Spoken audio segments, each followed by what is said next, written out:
Have you ever regretted not saying the words, "I love you, Dad," before it was too late? Today's story is about a man who only realized the true value of his father when everything was already gone. I still remember the day I decided to let go of my old auto shop. 40 years of hard work, grease and noise were packed into that little building on the corner of Main and Fifth. It wasn't just a shop to me, it was my second home, the place where I built my life from the ground up. Every car I fixed, every engine I brought back to life, carried a piece of me. That place was filled with my blood, my sweat, my pride. But when my son said he wanted to renovate his house, something inside me shifted.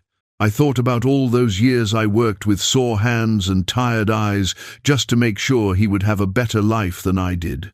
Without thinking twice, I told him I would help. It felt right. It felt like what a father should do. I wanted to see him happy, settled, with a home he could be proud of. I imagined his kids running around, his wife smiling, and him finally standing tall, stable, content, surrounded by everything he had ever wanted. So, I sold my shop. Every tool I had held for decades, every machine that still smelled of oil and metal, every piece of my old life, I let it all go. I told myself it was worth it. I gathered every dollar I had, $62,000 from savings, my modest Social Security checks, and a few old bills I had tucked away in a rusted coffee can. That money was everything I had left, and I poured it all into his hoe. When you're a father, you stop thinking about yourself. You start measuring happiness through your children's smiles, through their safety and peace. Every nail I hammered, every plank I helped carry, every late night I spent checking on the progress of that renovation, it filled me with pride. My body ached, but my heart felt light.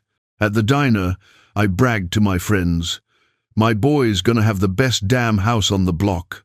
Some smiled with envy, some shook their heads, calling me foolish for giving up so. The day of the housewarming party came sooner than I expected. The house looked beautiful, clean walls, polished floors, sunlight pouring through big new windows. His wife had done a wonderful job decorating. There were balloons tied to the fence, the smell of barbecue in the air, and laughter echoing across the yard. My son greeted me with a quick smile, a pat on the shoulder, and a distracted, "Hey, Dad, glad you could make it," before rushing off to handle something else. I didn't mind. He had a lot going on. It was his big day, after all. I found a quiet corner by the deck, holding a paper plate with a cold bratwurst, just watching everyone enjoy themselves. The music was too loud, the chatter constant, but I liked watching them. For a moment, I thought, this is it. This is what I worked for. All those long hours, all the sacrifices they led to this moment of seeing him happy, surrounded by family and friends. My chest filled with quiet pride. Then he raised his glass. My son stood in the middle of the deck, his wife beside him, her hand on his arm. The crowd hushed. "I just want to thank everyone for being here," he said, smiling wide. "And especially, I want to thank my dear father-in-law. He's the one who made all this possible." The crowd clapped and cheered. Laughter followed. I froze. For a second, I thought I misheard him. But no, the words were clear, cutting through the noise like a knife. "My dear father-in-law." My hand went numb. The fork slipped from my fingers and hit the plate with a soft clink. Around me, I could feel the shift, people turning their heads, glancing in my direction. Some looked confused, others pitying. I just sat there, still, silent. Inside my chest, something heavy sank. It wasn't anger. Not at first. It was disbelief, then pain, slow and burning, like old motor oil sliding down into my heart. I lowered my head, forced a small smile, and pretended everything was fine. I took another bite of that cold bratwurst, though it burned worse than any spark from a welder's torch. That was the moment something inside me cracked, not loud, not dramatic, just a quiet break deep down where no one could see. The rest of the evening passed like a blur. People laughed and drank, music kept playing, and my son looked happier than ever. I sat there, half present, nodding when someone spoke to me, pretending to enjoy the party. His wife came over once, her voice soft and polite. "Are you okay, Dad?" she asked. I forced a smile. Of course, just a bit tired. But I wasn't tired. I was hollow. I stayed until it got dark, until I had no excuse to linger anymore. Then I left, walking to my car slowly, each step heavier than the last. When I got home, I didn't turn on the lights. I sat in my recliner, staring into the dark. The silence was loud, the kind of silence that presses on your chest and won't let go. My house smelled like dust and memories of oil. I thought about calling him, just to ask why, but what could I even say? "You forgot to thank me?" That sounded small, childish. Fathers aren't supposed to need thanks. We're supposed to give and not expect anything in return. That's what I always believed. But that night, sitting alone in the dark, belief didn't stop the hurt. Days passed. He didn't call. Neither did I. Life went on like nothing had happened. I mowed my lawn, fixed the leaky sink, went to the grocery store, nodded at the same neighbors. On my way into town, I passed by the lot where my shop used to stand.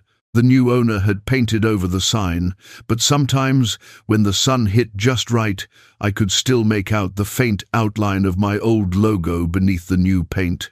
It was like looking at a scar, a reminder of what used to be there. Sometimes I wondered if he even remembered how much that house cost me. Not just the money, but the years of work behind it. Maybe he didn't, or maybe he did, and that made it even harder. Because if you know what someone gave up for you and still act like it's nothing, that's a different kind of pain. But I didn't want to believe that about my son. I raised him to be good, kind, responsible. Maybe he just got caught up in the moment. Maybe he didn't mean it. Maybe. That word became both my comfort and my curse. I still visit from time to time. Not often. The kids run to hug me. Their laughter fills the air, and for a little while, it feels like nothing ever went wrong. My daughter-in-law brings me coffee and chats about the garden or the weather. My son tells me about his job, his plans, the new deck he wants to build. We talk about everything except that night. It's like a ghost between us, invisible but always there. People say time heals all wounds. Maybe that's true for some.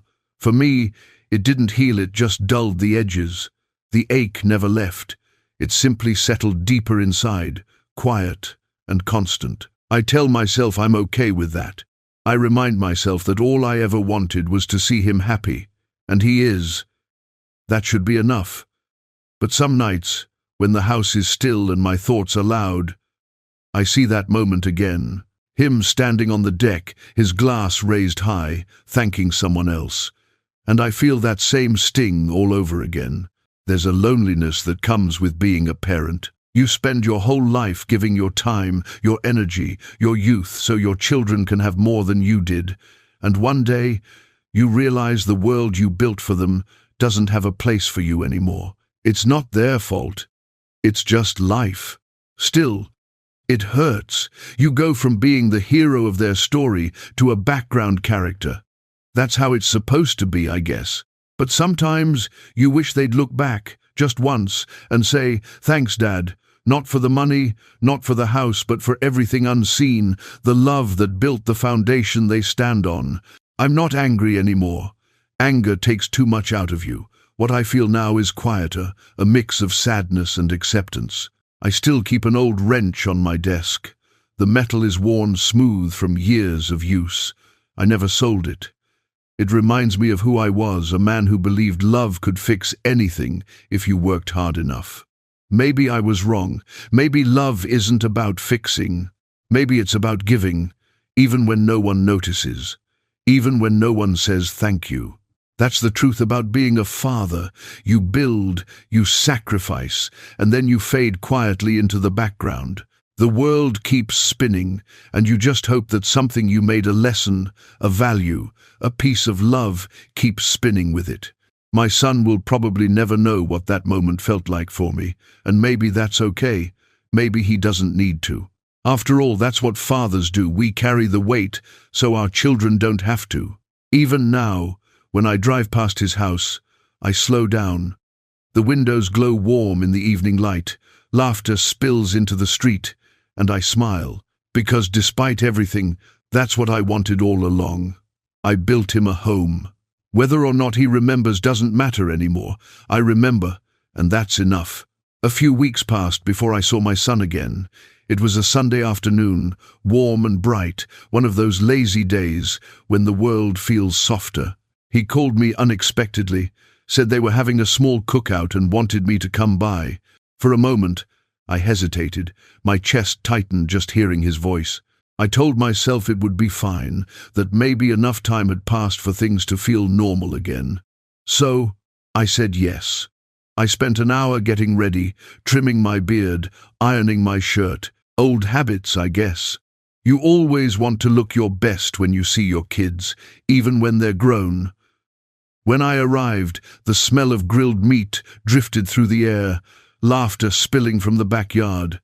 The kids were playing in the sprinkler, squealing as the water caught the sunlight in little rainbows. My daughter-in-law waved from the porch, her smile genuine. "Dad, you made it," she called. My son came out a minute later, holding a pair of tongs, looking tired but happy. "Hey, Pops," he said with that same distracted tone. "Grab a beer, make yourself at home." I smiled and nodded. Everything felt familiar, but under the surface, a quiet awkwardness lingered. We sat down to eat, and for a while, it almost felt like the old days. The kids told me about school, about a drawing competition and a soccer game. My daughter-in-law talked about her garden and how she was thinking of starting a small online business selling handmade candles. I listened, smiled, nodded at all the right moments. My son barely looked up from his plate, too busy checking his phone or talking to his wife about weekend errands. But that was okay. I didn't expect much. I had learned to take what I could get, a smile here, a brief chat there. Fatherhood changes with time. You stop being the center of their lives and start orbiting quietly around them, grateful just to be close. After dinner, while everyone was inside cleaning up, I wandered out to the deck. I looked around the same deck where that toast had happened. The wood still looked new, the railings smooth and freshly stained. It was a good job. I ran my hand along the banister, feeling the fine grain of the wood under my palm. Then I noticed something, a small spot where a screw had started to rust, just barely visible. I smiled, almost amused. Everything wears the D. My son joined me a moment later, holding 2 beers. He handed me one and leaned against the railing beside me. For a while, we didn't say anything. The air was cool, the sky painted with streaks of orange and pink. Finally, he spoke. "You've been quiet lately," he said, not looking at me. I chuckled softly. "Quiet's what happens when you run out of things to fix." He nodded, took a sip. "I've been meaning to say, I really appreciate everything you've done for us, Dad. You know that, right?" His tone was casual, too casual. It sounded like a rehearsed line, something he'd been carrying around but couldn't quite say properly. I smiled anyway. "Of course," I said. "I know." But deep down, something in me ached again. It wasn't anger this time. It was a kind of longing for sincerity, for the warmth that used to live in our conversations. But I let it go. Sometimes you have to take what little people can give. He told me about his job, then the long hours, the new manager, the stress. I listened carefully, the way I used to when he was a boy, telling me about a fight at school. He didn't realize how much I missed hearing his voice like that. It reminded me of simpler days, when all he needed from me was advice or a ride somewhere. We talked until the sun disappeared and the porch lights flickered on. For the first time in a long while, it felt almost normal. When I left that night, he hugged me quick, almost awkward, but real. "Drive safe, okay?" he said. "Always," I replied. On the way home, I caught myself smiling. Maybe I thought maybe things were healing, but life has a strange way of testing you when you start to feel okay again. A month later, I got a call from the bank. They said my son had added me as a co-signer on a small home improvement loan. I didn't understand why the house was already beautiful. What more could he need? I called him that evening. "Hey, I got a message from the bank. What's this about?" I asked. He hesitated. "Oh, that.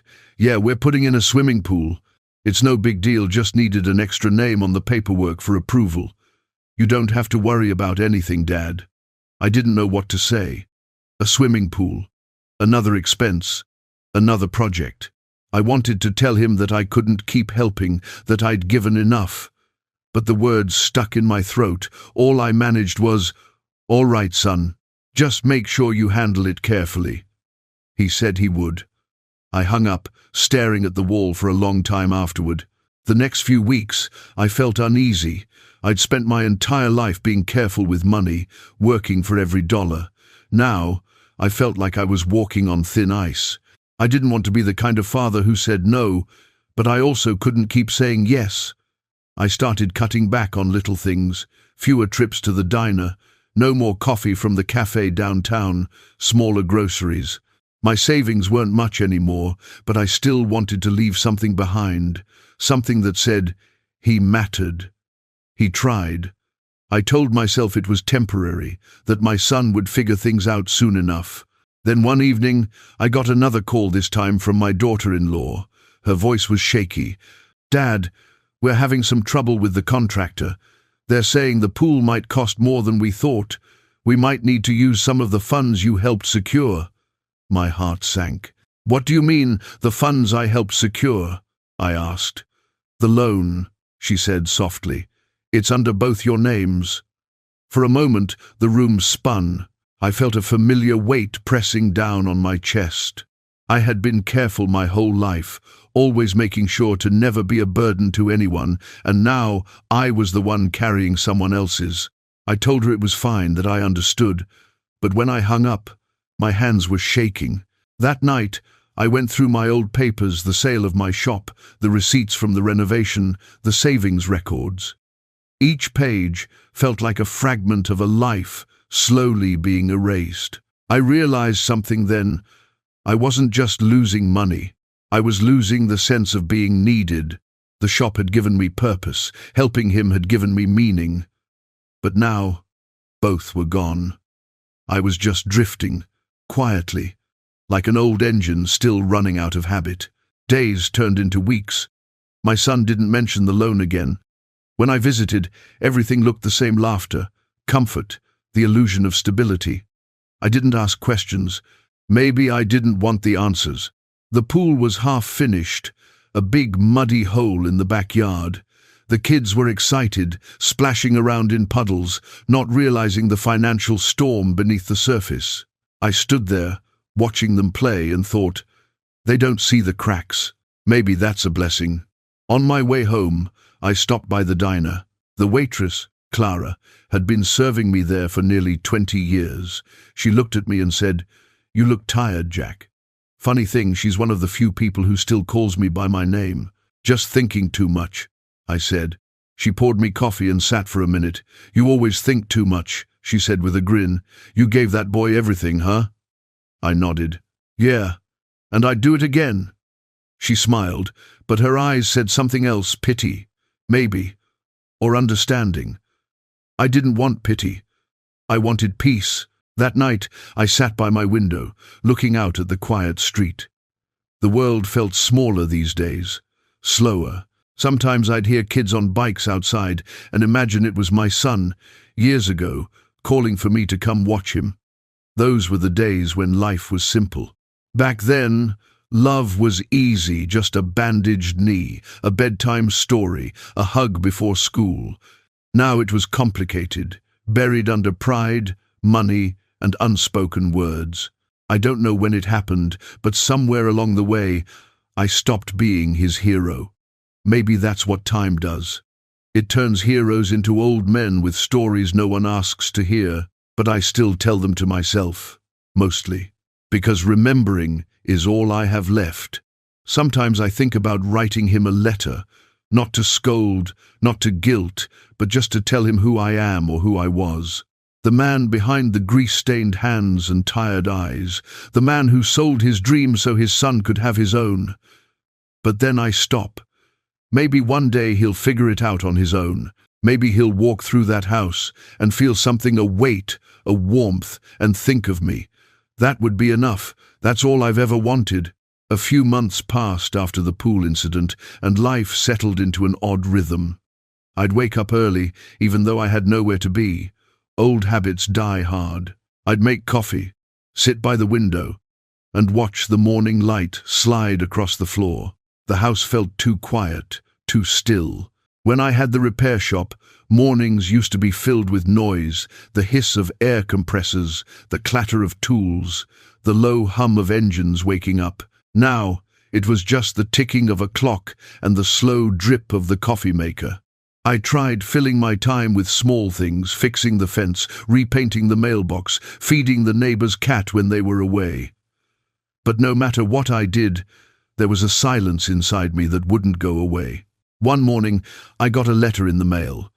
Not from my son, no, he never wrote, but from an old friend, George.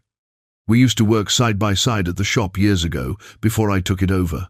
He'd moved to Florida after retiring, said the weather did wonders for his joints. His letter was short but warm. "Jack, we're getting old, buddy. Come visit before we both forget each other's names." I smiled, reading it, then folded it neatly and set it aside. A trip sounded nice, but something held me back. Maybe it was guilt, that invisible leash that tied me to my son's family, as if leaving town for a few days would mean abandoning them, even though, deep down, I knew I had already been left behind. Later that week, my son called. "Hey, Dad, are you free next Saturday? We're throwing a little birthday party for Emma." Emma, my granddaughter, was turning 6. I felt a spark of joy just hearing her name. "Of course I'll be there," I said without hesitation. "You need me to bring anything?" He laughed. "Nah, we've got it covered. Just bring yourself." Those words, "just bring yourself," echoed in my mind all week. It's funny how something so simple can sound so comforting and yet so hollow at the same time. Saturday came, and I drove over with a small wrapped present, a set of watercolor paints and a sketch pad. Emma loved to draw. She said she wanted to be an artist when she grew up. The party was cheerful, filled with balloons and music. Kids ran around laughing while adults chatted near the food table.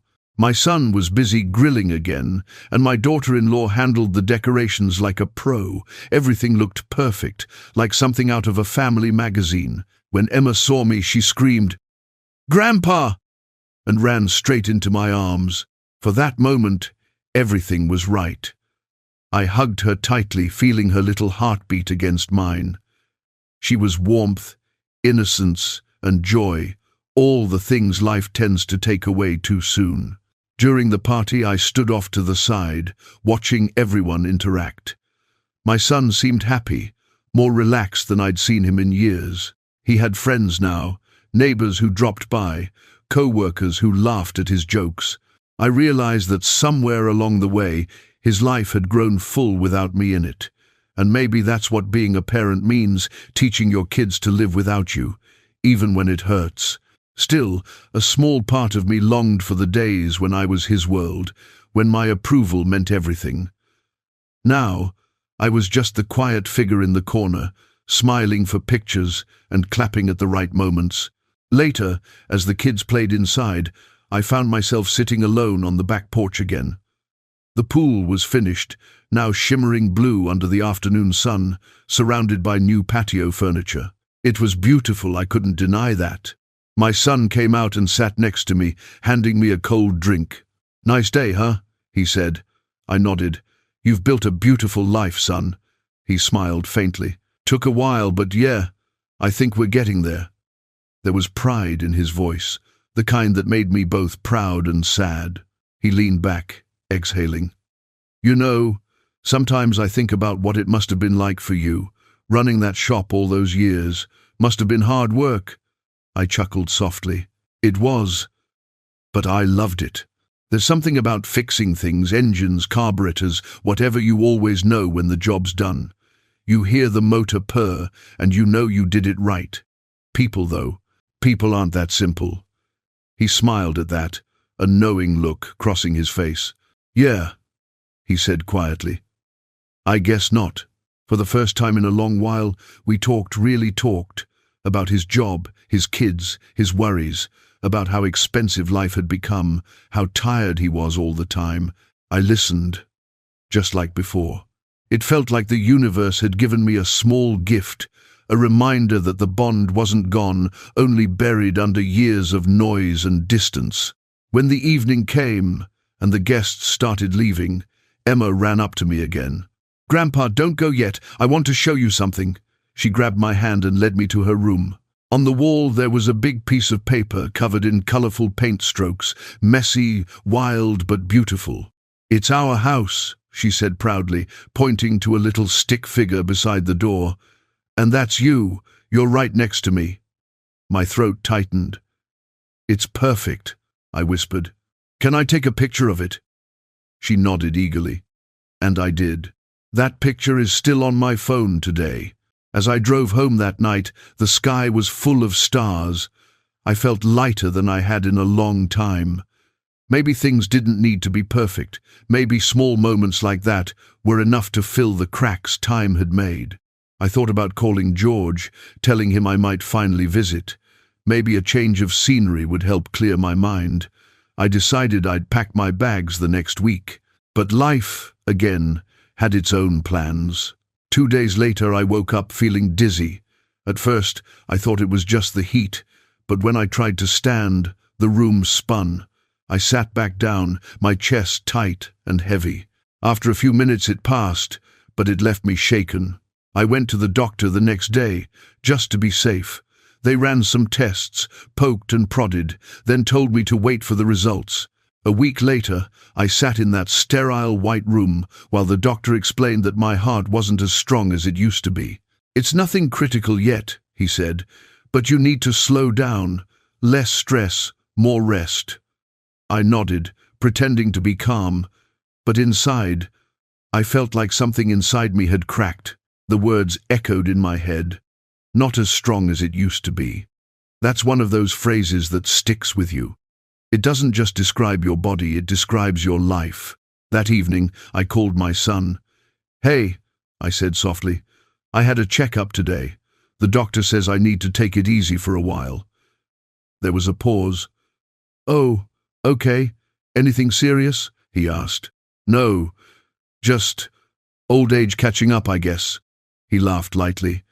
"You're tough, Dad. You'll be fine." I smiled, even though he couldn't see it. "Yeah," I said, "I'll be fine." We talked a few minutes more before he hung up, probably to get back to the chaos of his life. I sat there afterward, the silence thicker than usual. For the first time, I realized how fragile everything was, the body, the bonds, the time we think we have. It can all slip away quietly, like dust on a shelf. The next morning, I found myself standing in the garage, staring at an old toolbox. It was one of the few things I kept from the shop. I opened it, running my fingers over the worn handles of my tools. Each one had a story, a repair, a memory, a moment. I picked up an old wrench, the metal, cool and familiar in my hands. "Guess it's just you and me now," I whispered. The sound of my own voice startled me.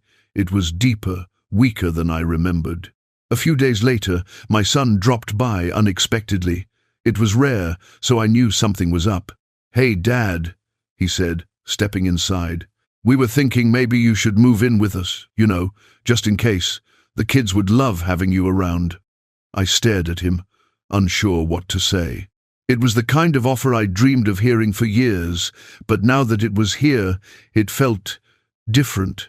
"I appreciate it, son," I said slowly, "but I'm fine here. This is my home." He frowned. "You sure you'd have company, and we've got plenty of space?" I smiled gently. "I know, but I think I still need a little space of my own, too." He sighed but didn't argue. "All right, Dad, but the offer stands." I nodded. Thank you. That means a lot. This was Gray's the Speet. After he left, I sat by the window again, watching the sun dip behind the trees. The light hit the picture of Emma's painting I'd printed and framed. Her little stick figure holding my hand, so simple, yet it said everything I needed to hear. Maybe I didn't need to be in their house to be part of their lives. Maybe love doesn't always mean being seen or thanked. Sometimes it's just about being there quietly, steadily, like a foundation no one notices, but everyone relies on. That night, I slept better than I had in weeks. I dreamed of the shop, the clang of metal, the smell of oil, the sound of laughter. I woke up smiling. The heart still ached, the world still moved on, but for once, I felt okay. I was still here, still part of something. And that, somehow, was enough. The next morning, I woke up before the sun, like always. The house was wrapped in that quiet grey light that comes just before dawn. I made myself a cup of coffee and stood by the window, watching the sky slowly change colours. The world outside was calm, the same street, the same houses, the same trees whispering in the wind. But something in me felt different. Maybe it was the talk with my son, or maybe it was the doctor's words still echoing in my chest. I didn't know how much time I had, but I knew I wanted to spend whatever was left of it meaningfully. Not just waiting around for the next visit or the next phone call, but doing something that reminded me of who I used to be. So I went to the garage and pulled out a dusty old piece of wood, the top of a broken workbench I'd kept for years.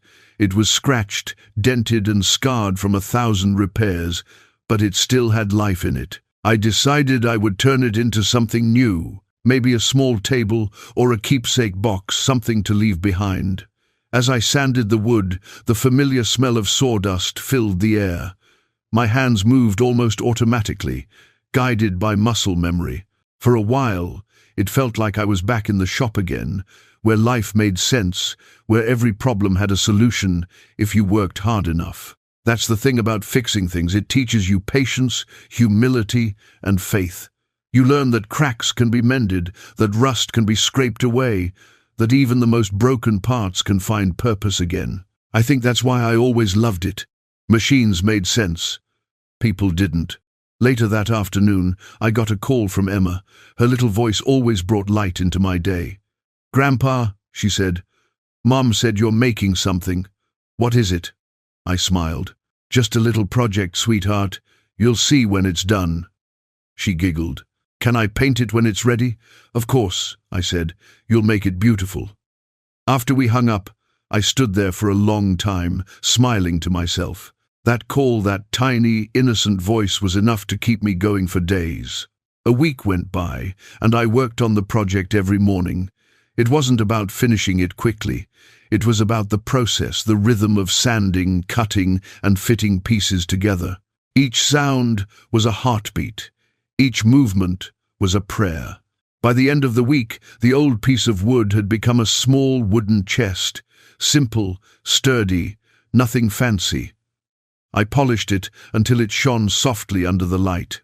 Then I sat down and thought about what to put inside. I didn't have much left, a few photos, some old letters, a handful of coins from trips I never took, but I gathered them anyway. And at the bottom, I placed a single folded note. It read, "For when you need to remember who you come from." I didn't sign it. I didn't need to. They'd know. A few days later, my son dropped by again. He looked tired, his shirt wrinkled, his eyes a little heavy.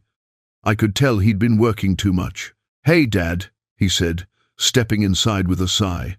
"Mind if I hang out for a bit?" That was rare. I nodded and handed him a cup of coffee. We sat in the kitchen, the air filled with quiet comfort. For a while, we didn't talk, we didn't need to. Then he said, "You ever miss it? The shop, I mean." I smiled. "Every day, but I miss the people more than the place." He nodded slowly. "I get that." He looked around, his gaze falling on the wooden chest. "What's that?" he asked. "Just something I've been working on," I replied. He walked over, ran his fingers along the surface. "You made this?" "Yeah," I said softly. Just an old habit I couldn't shake. He smiled faintly. It's nice, real nice. There was something in his eyes, then a mixture of pride and regret. I saw a flash of the little boy he used to be, the one who'd sit on the floor of my workshop, turning wrenches too big for his hands. I wanted to reach out, to tell him that boy was still in there somewhere, that it wasn't too late for us to find our way back. But I stayed quiet. Some things don't need to be said out loud. He stayed for dinner that night. I made stew, the same recipe his mother used to make. He said it tasted just like he remembered. For a brief, golden moment, it felt like the years had melted away, just a father and son sharing a meal, no walls between them. Before he left, he stood by the door and said, "Thanks for dinner, Dad, and for everything." I smiled. "You're welcome, son." It was simple, but it meant everything. After he left, I cleaned up slowly, savoring the silence that followed. My heart felt both full and heavy. Love is strange that way. It fills you up and empties you at the same time. The next morning, I got a surprise visit from my daughter-in-law. She came by with Emma, holding a basket of muffins. "We were in the neighborhood," she said with a smile. "Thought we'd check on you." I laughed. "You don't have to check on me, you know." She shrugged. "Maybe not, but we like to." Emma ran straight to the wooden chest. "Is this it, Grandpa? The thing you made?" "That's the one," I said proudly. "Want to see what's inside?" She nodded eagerly, and I lifted the lid. Her eyes widened as she saw the little trinkets, the photos, the old coins, the small pieces of my life. "Wow," she whispered. "It's like a treasure box." I laughed softly. "That's exactly what it is." My daughter-in-law looked at me then, and for a moment, her expression softened. "You know," she said quietly, "he talks about you more than you think." I blinked, surprised. "Does he now?" She nodded. "Yeah. He doesn't always know how to say it, but you mean a lot to him." I swallowed hard, unable to find words. Sometimes silence says more than any sentence ever could. After they left, I sat for a long while, looking at the open chest. The sunlight hit it just right, making the polished wood glow. I thought about legacy, not the kind built with money or status, but the kind built with small acts of love, the kind passed down quietly through gestures and memories. I realized then that maybe my life hadn't been wasted. Maybe every sacrifice, every sleepless night, every dollar spent, it all meant something after all. Weeks turned into months, and my health stayed mostly steady. Some days were harder than others, but I managed. I spent more time outside, walking in the mornings, breathing in the cool air. Sometimes neighbors would wave, sometimes strangers would stop and chat. It reminded me that the world was still full of life, even if my part in it was growing smaller. One afternoon, I sat on the porch, sipping tea, when my phone buzzed. It was a message from my son. "Hey, Dad, thinking of having you over this weekend. The kids miss you." I smiled, typing back, "I'd love that." He replied almost immediately, "Great. Also, I wanted to ask, can you help me fix the lawnmower? It's making a weird noise." I laughed out loud. "Of course. Even after all this time, some things never change." I sent back, "Sure thing, son. Bring it over. We'll take a look at it together." That weekend, he showed up with the mower in the back of his truck. It was like stepping back in time. We rolled it into the garage, and before long, we were both on our knees, covered in grease and dust. He asked questions. I gave advice. And for those few hours, it felt like old times, like we were rebuilding more than just a machine. When the mower finally roared back to life, he grinned like a kid again. "Still got it, huh?" he said. I chuckled. "Yes, I do." He looked at me then, eyes full of something I hadn't seen in years, respect, admiration, maybe even love. "Thanks, Dad," he said quietly, "for teaching me, for everything." I nodded, trying to keep my voice steady. "That's what dads are for." After he left, I sat in the garage long after the sound of his truck disappeared. The scent of oil hung in the air, warm and familiar. I looked at my hands, old, wrinkled, scarred, and smiled. They weren't as steady as they once were, but they still had purpose. That night, I opened the little chest again and slipped the photo I'd taken of the two of us next to the repaired mower inside. I wanted it to stay there, among the pieces of my life, as proof that even the most strained connections can be mended not perfectly, but beautifully. I realized then that life isn't about the moments you're thanked for. It's about the moments you give freely, the ones that no one sees but still matter. And maybe, just maybe, that's enough of a legacy for one lifetime. Autumn arrived quietly that year. The mornings grew cooler, the days shorter, and the air smelled faintly of pine and distant smoke. The leaves outside my window had begun to change, painting the street in shades of gold and crimson. I always loved this season, not just for its beauty, but for the way it reminded me that endings could be gentle. The trees didn't fight to keep their leaves, they simply let go. Maybe that's what growing old is, learning to let go with grace. I spent more time outdoors, walking through the park near my house. Kids would play on the swings, their laughter echoing through the crisp air. Sometimes I'd sit on a bench, watch them, and think about how time has a way of circling back. Once, I was the young father pushing a swing, chasing a little boy with scraped knees and endless questions. Now, I was the quiet old man sitting alone, smiling at someone else's joy. But I didn't feel sad. There was peace in that cycle, a kind of quiet understanding that everything finds its place eventually. One morning, as I was about to leave for my walk, I found an envelope slipped under my door. It was from my son. His handwriting was messy, rushed, just like when he was a teenager. Inside was a short note. "Hey, Dad, I was going through some old boxes in the garage and found this. Thought you'd want it back." Tucked behind the note was a photograph, me and him, in front of the old shop, both of us covered in grease, laughing like fools. My arm was around his shoulder, and his smile was wide and bright, the kind that only exists before life teaches you to hold things back. I stared at that photo for a long time, my thumb tracing the edges. It was from the summer we rebuilt his first car together. He was 17, stubborn as ever, but he listened that day. I could still hear him saying, "We did it, Dad. We actually did it." As they showed Mare, that photo brought everything rushing back: the smell of the garage, the sound of the radio playing soft blues, the way the sun caught the dust in the air. It was more than a picture. It was a memory frozen in time, a reminder that love had always been there, even when words failed us. I decided to frame it and hang it in the kitchen, right where I'd see it every morning. That weekend, they invited me over for dinner again. I brought the framed photo with me, wrapped in simple brown paper. When I arrived, the kids ran out to greet me. Emma hugged my leg tightly, and her little brother Michael waved shyly from behind her. "Grandpa's here," she shouted.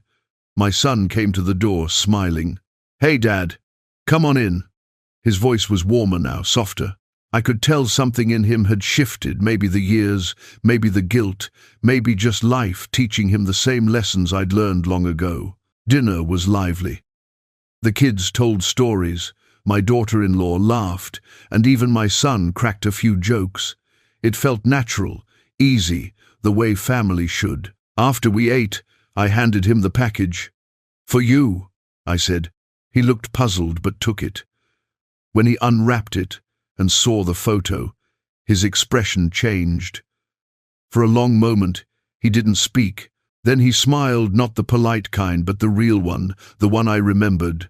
"I can't believe you kept this," he said quietly. "I thought it was gone." I chuckled. "Some things are worth keeping." He nodded slowly.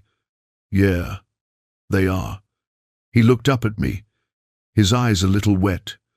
"You were a good dad, you know that?" I didn't know how to respond. My throat tightened, and all I could manage was a soft, "I did my best." He reached across the table and squeezed my hand. "You did more than that," he said. For the first time in years, the space between us didn't feel heavy anymore. It felt like home. After dinner, while everyone cleaned up, I sat outside on the porch, watching the kids chase each other across the yard.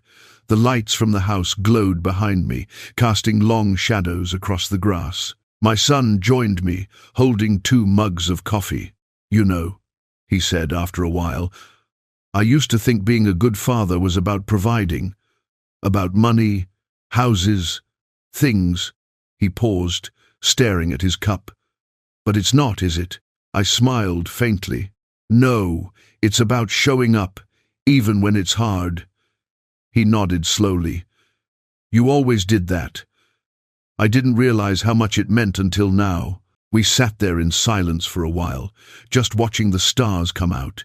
It felt like the universe had finally given us permission to forgive each other, not through words, but through understanding. When I got home that night, I felt lighter. I put the kettle on and sat by the window, thinking about how strange life is. We spend so much time chasing things, success, approval, comfort, and forget that the real treasures are the moments we share quietly, the ones that don't make it into photos or speeches. Maybe that's why I'd held onto that old picture for so long. It wasn't just a reminder of the past. It was proof that love, no matter how buried, never really disappears. The days that followed were simple but full.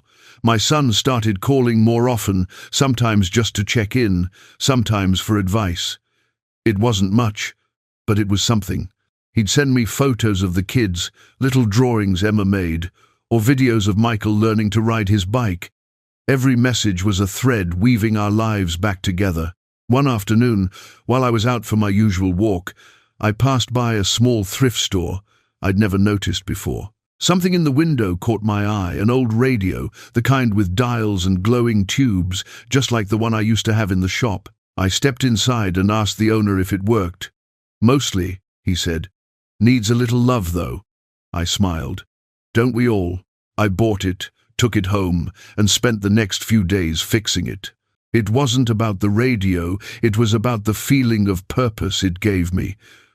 When it finally crackled to life, filling the room with the soft hum of old jazz, I laughed out loud. It felt like having an old friend back. That evening, my son called again. "Hey, Dad, guess what? The kids have a school art fair next weekend. Emma's entering one of her paintings. She wanted me to ask if you'd come." My heart swelled. "Of course," I said. "Wouldn't miss it for the world."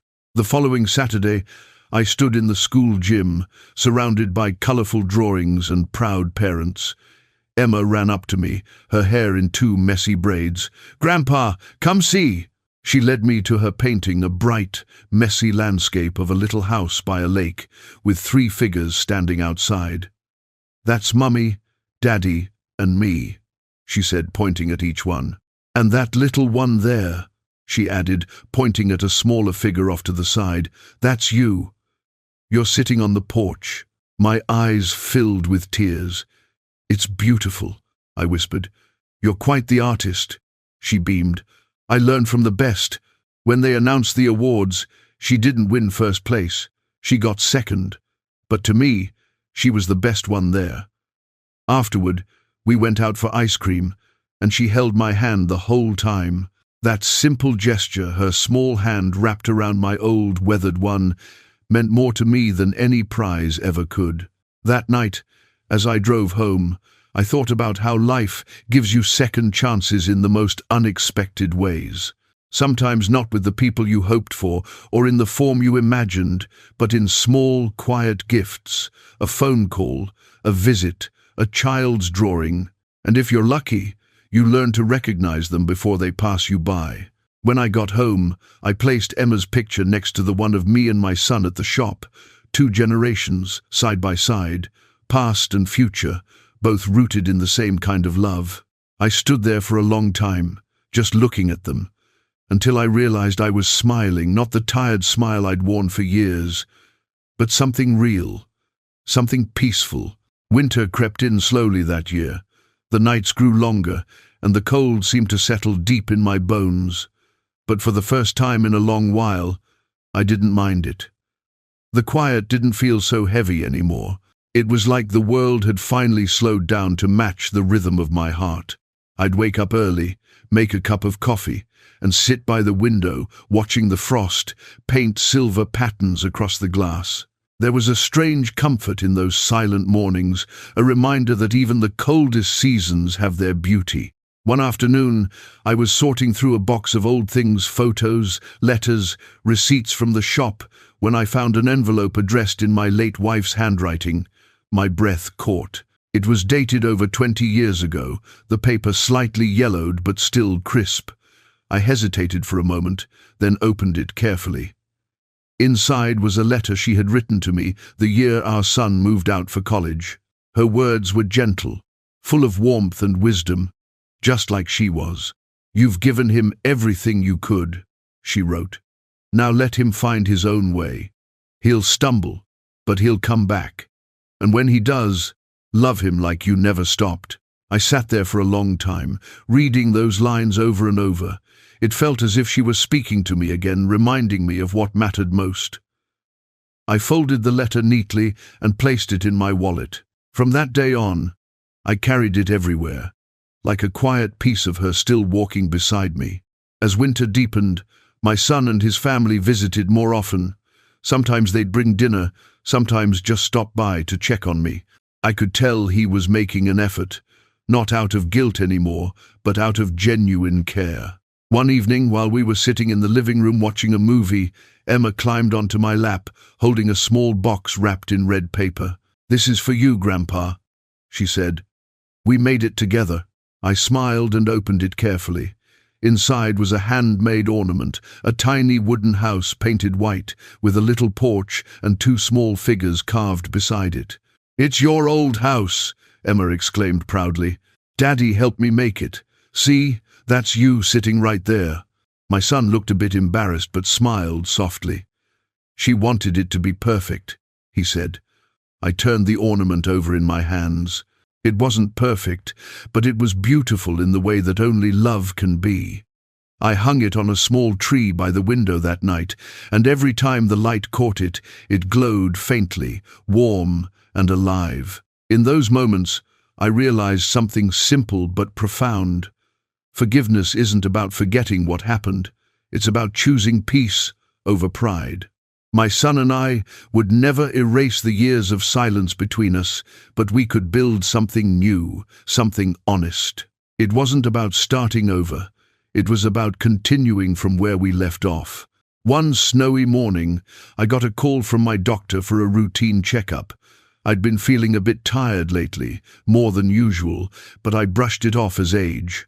After the appointment, though, he called me back into his office. His face was calm but serious. "Your heart's weaker than before," he said gently. "It's nothing immediate, but you'll need to slow down, take things easy." I nodded, not surprised. The body has its own language, and mine had been whispering for a while. When I got home, I didn't feel sad. Instead, I felt grateful. I'd been given time enough to make peace, enough to mend what was broken.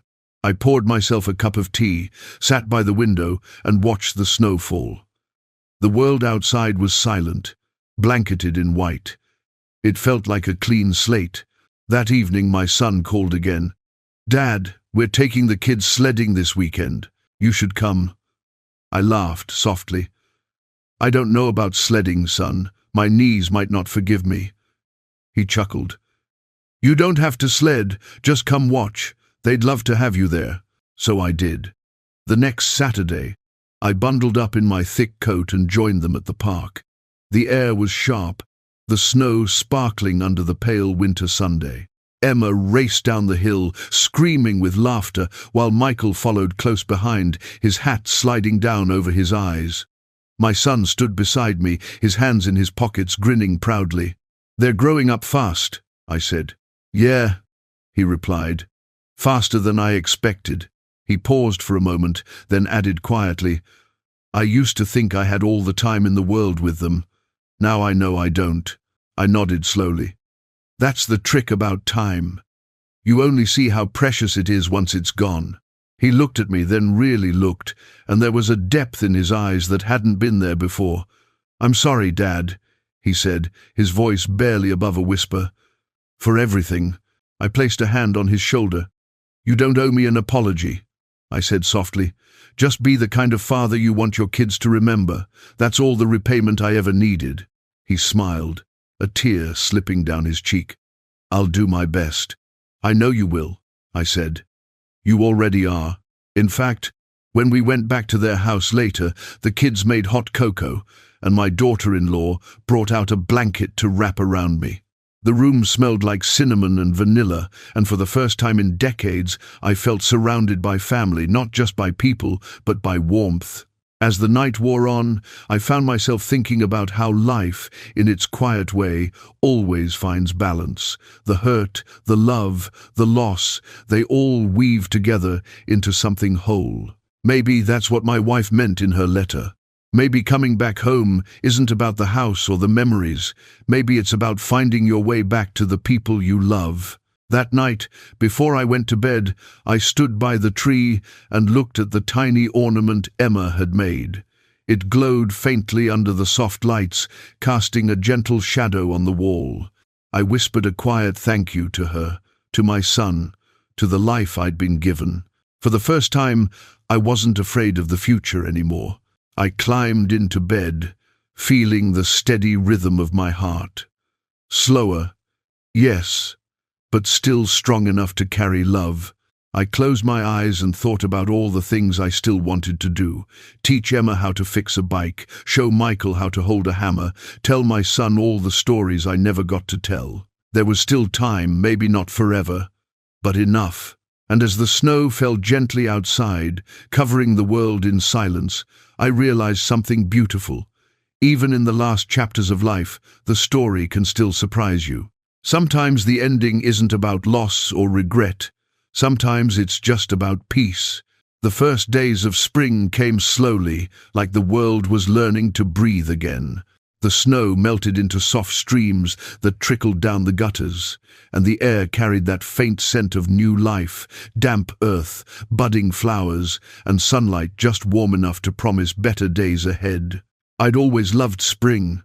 It was the season that reminded me that even after the harshest winter, something beautiful still found its way back. I was sitting on the porch one morning, sipping my coffee, when I saw Emma and Michael running up the path.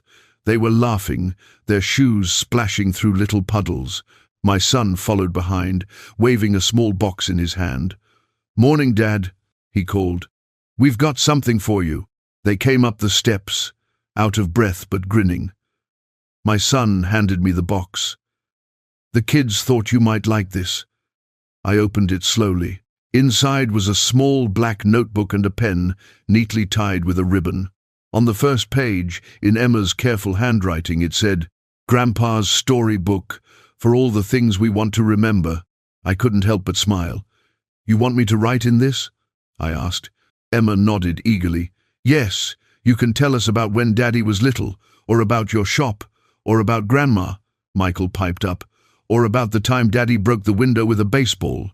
My son groaned. "We don't need every story, buddy." I laughed, a deep, genuine laugh that felt good in my chest. "All right," I said. "I'll write them all down. Every one."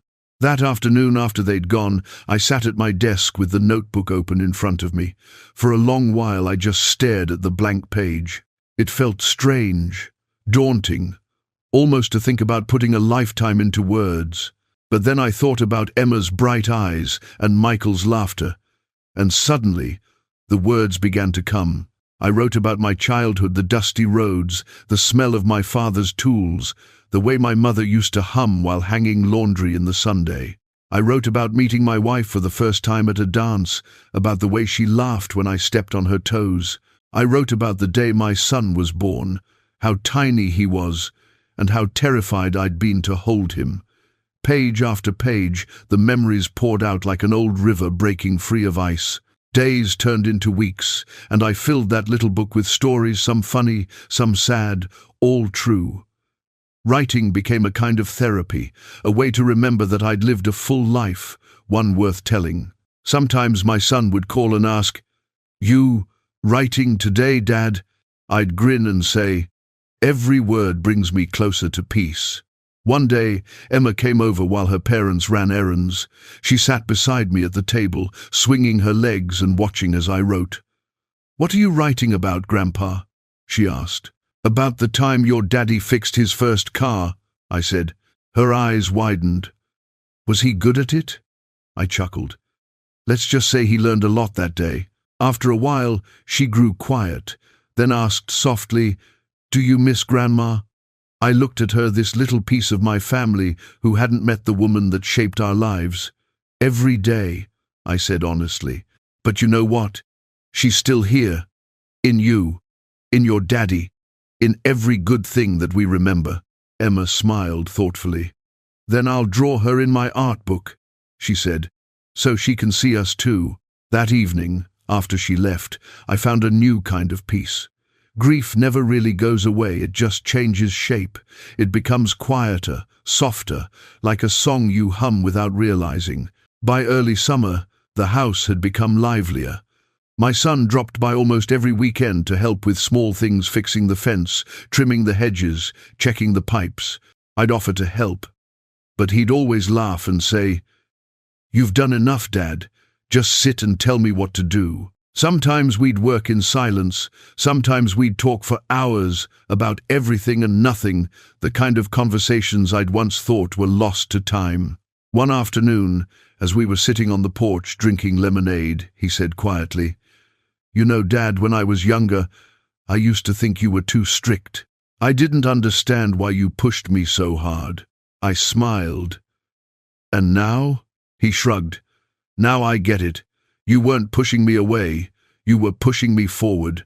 I looked at him, then really looked, and I realized that the boy I'd once tried so hard to protect had become a man I was proud of. "You did well, son," I said. "You built a good life." He nodded. "I had a good teacher. Words of quietness." That night, I wrote that conversation in the notebook too. I wanted Emma and Michael to read it one day and understand that love sometimes looks like tough lessons, long silences, and small gestures that go unnoticed until years later. As the weeks passed, my health grew a little weaker. Nothing dramatic, just small things, getting tired faster, needing to sit more often. My son noticed, of course. He'd linger after dinner, making sure I took my pills, double-checking that I'd locked the doors. Once, he said quietly, "You know you could move in with us, right?" I smiled. "And give up my castle?" "Never." He laughed, but didn't press. We both knew I was happiest here, in the home that held all my memories. That summer, on a warm evening, I decided to do something special.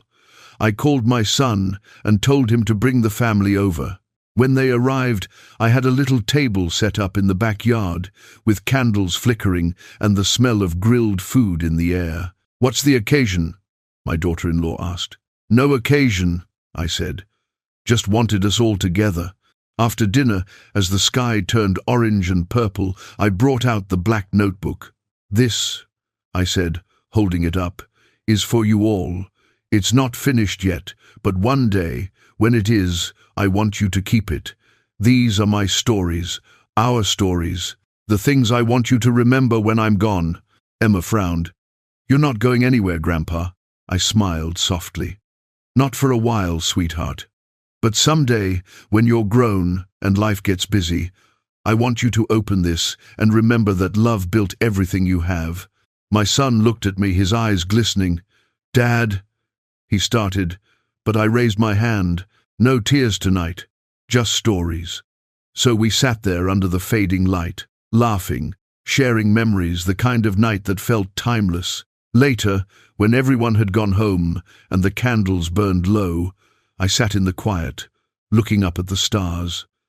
I thought about how small we are, and yet how much love one life can hold. I thought about my wife, my son, my grandchildren, all of them pieces of the same story, each carrying a spark of something I'd tried my best to nurture. The black notebook lay open beside me, a few blank pages still waiting. I smiled and whispered into the night, "There's still more to write." The breeze carried the scent of summer blossoms, and for a moment I could almost hear her voice, gentle, familiar, whispering back, "You've done well." I closed my eyes, breathed deeply, and let the night hold me. By the time autumn came again, I could feel the weight of the years pressing down a little heavier than before. The mornings grew colder, and even the simple act of getting out of bed took more effort than it used to. My doctor wasn't surprised. "You've lived a good, full life," he told me with a gentle smile. "You just need to rest more now." Rest. I used to hate that word. It felt like a command to stop living.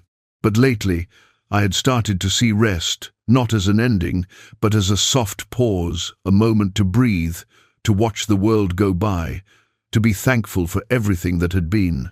The leaves began to fall again, spinning through the air like tiny sparks of fire. I'd sit on the porch, wrapped in a blanket, watching them drift to the ground. The neighborhood kids ran past, laughing as they kicked piles of gold and red leaves into the air. Their joy was contagious. Sometimes Emma and Michael would visit after school, racing up the walkway, shouting, "Grandpa," before collapsing into my arms. They filled the house with life and noise, and I loved every second of it. One afternoon, my son came by alone. He brought groceries, as he often did, and lingered afterward. We sat together at the kitchen table, the late sunlight pouring in through the window, making everything glow. He cleared his throat. "Dad," he said quietly, "the kids were asking about you last night. Emma wanted to know if you'll be there for her school play next month. He's one of the cracks in Godfrey Bide, in the toast." I smiled faintly. "I'll try my best." He hesitated, his eyes flickering down to his hands. "She's been worried about you. We all have." I reached across the table and placed my hand on his. "I know, son, but I want you to remember something." He looked up, his expression soft and serious. "When my time comes," I said slowly, "I don't want you to be sad. I want you to remember the good, the laughter, the love, the lessons. That's what matters. That's what stays." He swallowed hard and nodded, his eyes shining with tears he didn't want to let fall. "I'm not ready to lose you," he whispered. I gave a small chuckle. No one ever is. But that's the beauty of it. We carry the people we love with us. I'll still be here, just in a different way. After he left that evening, I sat for a long while in the quiet house. The ticking of the old clock filled the room, steady and calm. I looked at the framed photos on the wall, my wife, young and radiant, my son holding his newborn daughter, Emma and Michael grinning with ice cream on their faces. My life wasn't perfect, but it was real. Every mistake, every joy, every heartbreak, they had all built something that lasted. That night, I opened the black notebook again. There were only a few blank pages left. I thought for a long time about what my final entry should be. I wanted it to mean something, not just for me, but for them, for the generations that would come after. So I began to write. If you're reading this, it means I'm no longer there to tell you these things myself. But don't be sad. I had a good life, full of noise, laughter, grease, and love. I made mistakes, but I tried to learn from them. If I could give you one piece of advice, it would be this: love hard, forgive quickly, and never measure life by what you own. Measure it by the moments that take your breath away. Be kind, work hard, show up, and when life breaks you down, and it will get up, dust yourself off and keep going. That's what makes you human. So, when I finished, I closed the notebook gently and ran my hand over the cover. It felt warm, alive, like it held a heartbeat of its own. I placed it in the drawer beside my bed, knowing that one day they'd find it. Over the next few weeks, my world grew smaller. I spent most of my time in the living room, watching the light shift through the curtains. My son came every evening, sometimes with the kids, sometimes alone. He'd make me tea, straighten up the house, and sit with me while I dozed in my chair. We didn't need to talk much anymore. Just being there was enough. One evening, as the sun dipped below the trees, I woke to find him quietly reading the notebook.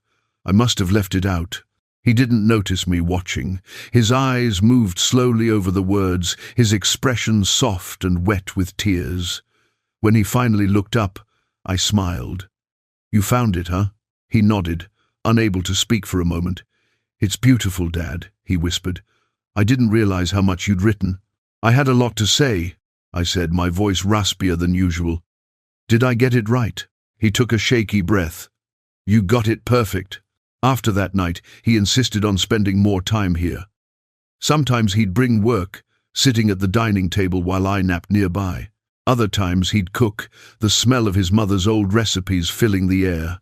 It was as if he wanted to make up for every lost moment, and in his way, he did. Then one day, as I was resting in my chair, I felt something shift inside me, not pain, not fear, just a deep, peaceful tiredness. I looked around the room, the golden afternoon light spilling across the floor. Everything was quiet, still. I thought of my wife's letter, of her words. "He'll come back, and when he does, love him like you never stopped." She'd been right. When my son walked in from the kitchen and saw me smiling faintly, he asked, "What's on your mind, old man?" I looked up at him, this man who'd once been my little boy, and said softly, "I was just thinking. I did come back, and I was loved." It was the gracing for the Montcheries, by sleeve and bicking ground. He knelt beside me, his hand wrapping around mine. "Always, Dad," he said. "Always." I closed my eyes then, not out of weariness, but out of peace. Outside, the wind rustled through the trees, and somewhere in the distance, a child's laughter echoed through the fading light. It was a good life. A full one. The morning after my father passed, the world felt different, quieter, somehow heavier, as if the air itself remembered him. The sunlight slipped through the blinds in slow, golden ribbons, falling across the empty chair by the window where he used to sit. His mug was still on the table, half full of cold coffee. For a long time I just stood there, unable to move, afraid that if I did, I'd break whatever fragile connection still lingered in that silence. He had gone peacefully in his sleep. The doctor said it was the best way anyone could hope for no pain, no struggle, just a soft fading, like a candle burning down to its final glow. But knowing that didn't make it easier. The hardest part wasn't the loss itself. It was walking into that house and realizing he wouldn't be there anymore. No gruff laugh, no quiet hum while he fixed something, no smell of motor oil and coffee. Just memories. That afternoon, my wife and I sat with Emma and Michael in the living room. The kids didn't really understand. Emma sat with her head bowed, clutching one of Grandpa's handkerchiefs, while Michael played quietly on the floor, his little brow furrowed in confusion. "Is Grandpa sleeping forever?" he asked softly. I swallowed hard, forcing my voice to stay steady. "Yes, buddy," I said. "He's resting now. But he's not really gone. He's here." I pressed my hand to my chest. "Right here. Every time you laugh or help someone, he'll be with you." Emma looked up at me, her eyes shimmering. "Can we still talk to him?" "Of course," I said. "He'll always listen." After they went to bed, I stayed up late, sitting in the same chair where Dad used to read. I noticed the small black notebook on the table beside me. My heart clenched when I realized he must have placed it there himself, maybe knowing that I'd find it. I opened it carefully and began to read. Page after page, his handwriting danced across the paper, strong and steady at first, then a little shakier near the end. The words were simple, honest, filled with the quiet wisdom of a man who had lived, loved, and learned the hard way.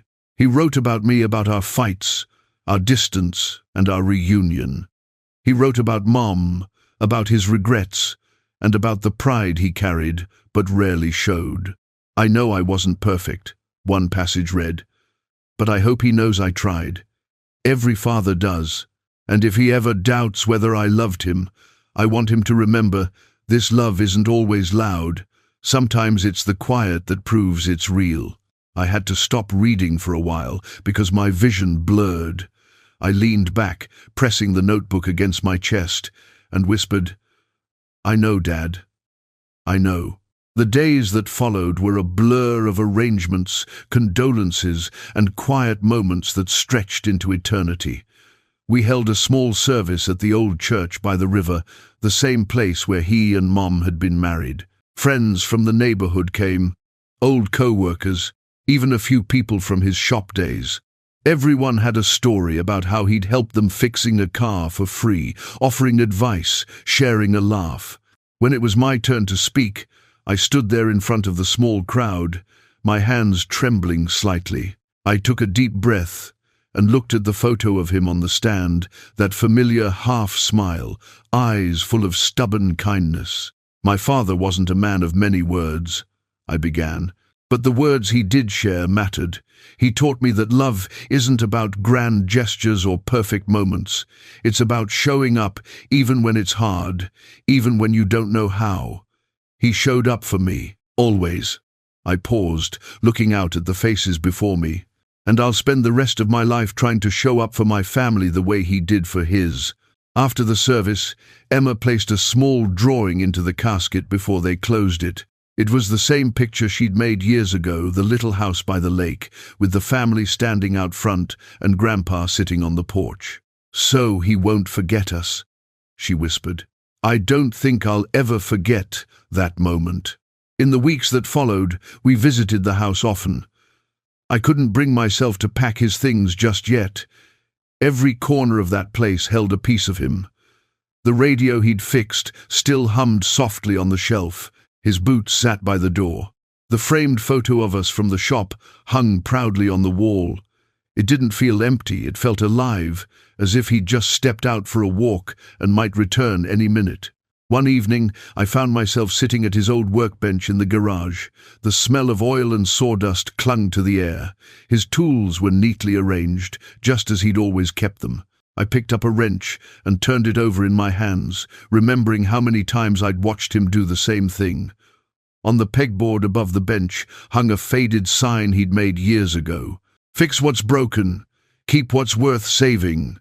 I smiled through the tears. That wasn't just about machines. That was his philosophy for life. I decided to keep the house. My wife agreed. "It's part of who you are," she said, "part of who he was." So we began spending weekends there, keeping the place alive. The kids loved it. They'd run around the yard, chase fireflies at night, and help me plant flowers by the porch. Emma called it Grandpa's garden. One Sunday morning, I found Michael sitting on the steps, the black notebook open in his lap. "What you reading, buddy?" I asked. "It's Grandpa's stories," he said proudly. "I'm learning how he fixed cars and how he met Grandma." I smiled and ruffled his hair. "He'd like that." Michael looked up at me seriously.